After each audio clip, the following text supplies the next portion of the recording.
करायचं का खाली मुंडीवर पाय एक मराठा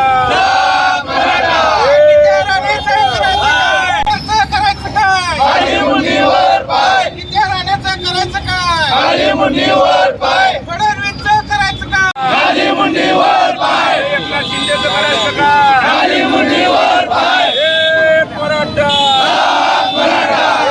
राणे पाटील तुम आगे बढ़ो हम तुम्हारे साथ हैं राणे पाटील तुम आगे बढ़ो हम तुम्हारे साथ हैं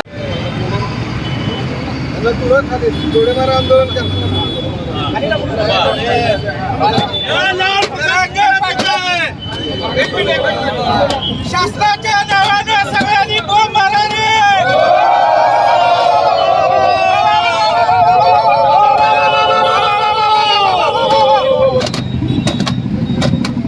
लड़ेंगे जीतेंगे हम सब चलेंगे लड़ेंगे जीतेंगे हम सब चलेंगे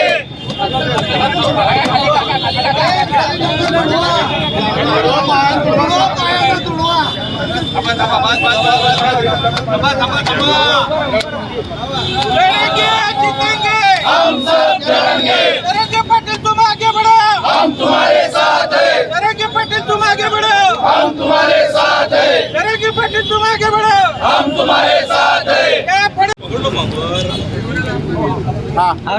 तमाम महाराष्ट्रातला मराठा समाजाचा एकमेव नेता गरजवंत मराठ्याचा नेता म्हणजे जरांगे साहेब आहेत. आज जरांगे पाटील हे सागर बंगल्याकडे कूच झालेले आहेत. त्यांची उद्योगनीता जर बघितलं, त्यांच्या डोळ्यातले अश्रू बघितले तर आज वाईट वाटतं. आणि आज आमचा 38% मराठा समाज रस्त्यावर आला काय सारखं वाटतो. देवेंद्र फडणवीसचा चेहरा प्रत्येकाच्या पाठीमागे आहे. आम्ही गेले अनेक दिवस ओळखून होतो.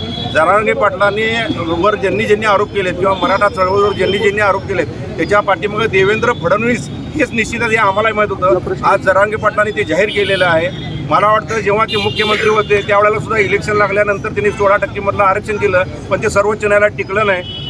असा गुन्ह्यावरती वकील तिथं गेला. आता सुद्धा याचिका दाखल करायची त्यांचे प्रयत्न. ही सगळी जी लोक आहेत ही देवेंद्र फडणवीस आहे. देवेंद्र फडणवीस हा मराठा समाजाचा दुश्मन आहे. मराठा समाजाला आरक्षण मिळू नये अशी त्याची प्रवृत्ती आहे. आज ह्याच्या पुढे जरांगे पाटील जे सांगतील ते तोरण आणि जे मांडतील ते धोरण या पद्धतीने तेव्हा महाराष्ट्रातला मराठा समाज त्यांच्या पाठीमागे ठाम उभा राहील. आणि आज ज्या जरांगे पाटील साहेबांनी फडणवीसचं नाव घेतलं त्या फडणवीसचा मी धिक्कार करतो मराठा समाज. साहेब, जरांगे पाटील सागर बंगल्यावर निघालेले आहे. मराठा समाजाची भूमिका काय असणार आहे त्या? आता आम्हाला ज्या पद्धतीने त्यांनी जर एकटेच निघाले पण मराठा समाज आपल्या घरात कदापि थांबणार नाही. लाखो मराठा समाज सागर बंगल्याकडे कूच होतील आणि तिथं काय होईल ह्याची परिपूर्ण जबाबदारी सरकारचीच राहील. राणेंचं असं म्हणणं आहे की जर सागर बंगल्याकडे तुम्ही निघालात तर मी स्वतः भिंत म्हणून तिथं उभा राहील. 2.5 कोटीचा माणूस तो काय बोलणार आहे, तो काय भिंत उभा करणार आहे. जे गवंडी आहेत ना ते सगळे पाडून जातील.